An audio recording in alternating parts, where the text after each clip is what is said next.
friends, it is time for another budget grocery haul, and this time we're heading back to Cheaper by Miles. I did a video not long ago where I headed to Cheaper by Miles to check out the discounts that they had.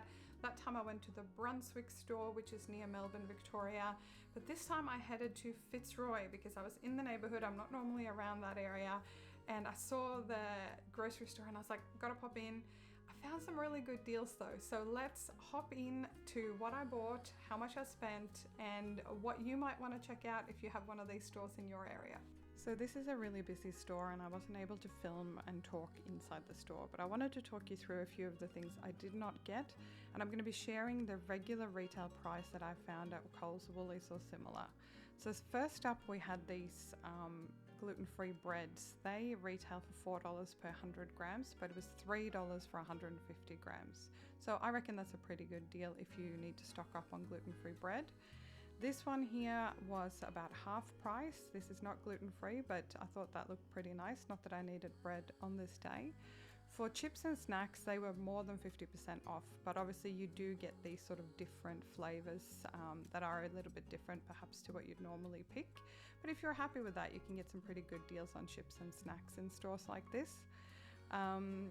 We don't really drink energy drink here, but this was $10 for a 6-pack. The equivalent would be in a supermarket would be $16 to $17. So if you drink energy drinks, that's pretty good. Cliff bars and snacks were a pretty good deal. It's sort of not quite half price, but probably 40% off. And the same for crackers and biscuits. There was some really good deal on the Peckish brand, the Sakata brand, which we have a lot in this house as well. I didn't pick any of these up because I have quite a bit at home, and again the flavors weren't really what we wanted. If you like cheese boards and stuff, this was more than 50% off for this Arnott's brand if you prefer name brand.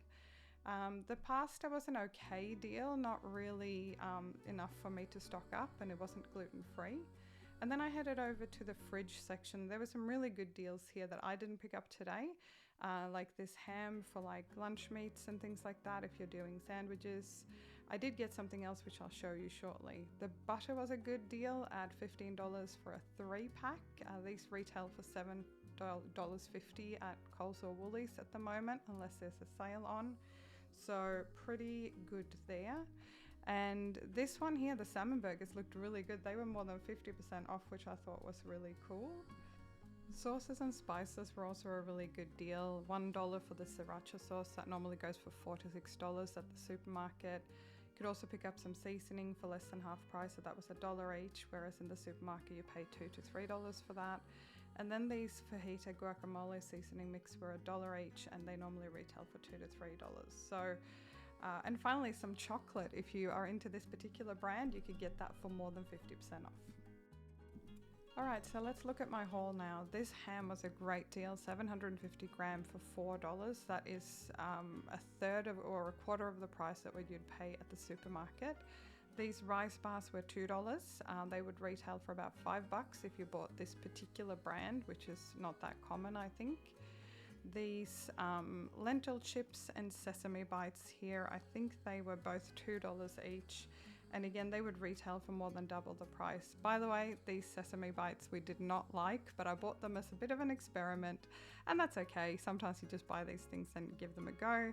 These brown rice noodles were $1, which is about half price to what you pay for rice noodles of that size in the shops. So I thought that was okay. Going to keep them on hand for future things. This tuna pasta sauce I thought was a good deal for like camping and things like that, and this one was $2, which is about half price. They retail for about $4 in the store. And this name brand beetroot was about $2.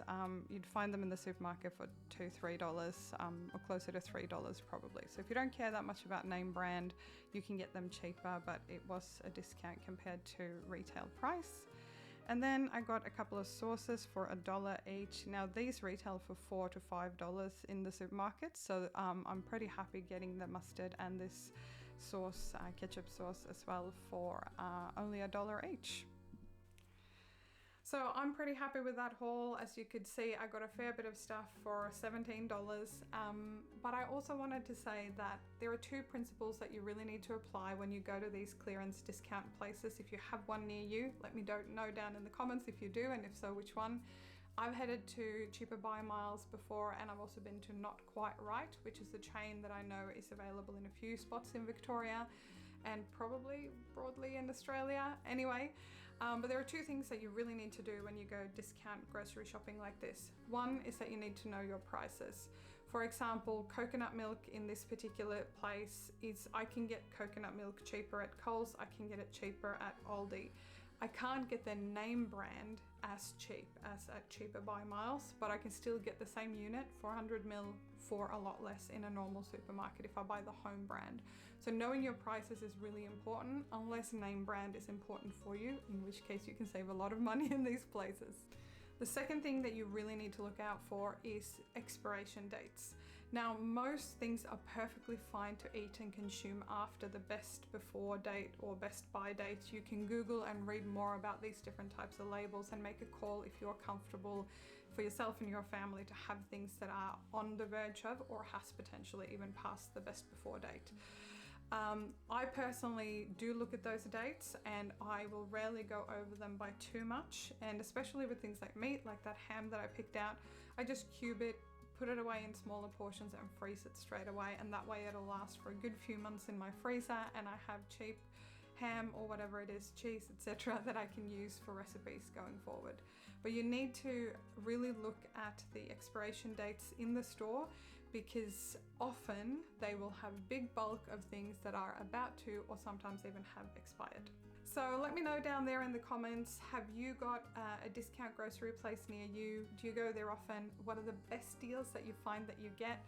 If you want to check out my previous hauls to Not Quite Right and Cheaper Buy Miles, they will be linked down in the description box below this video.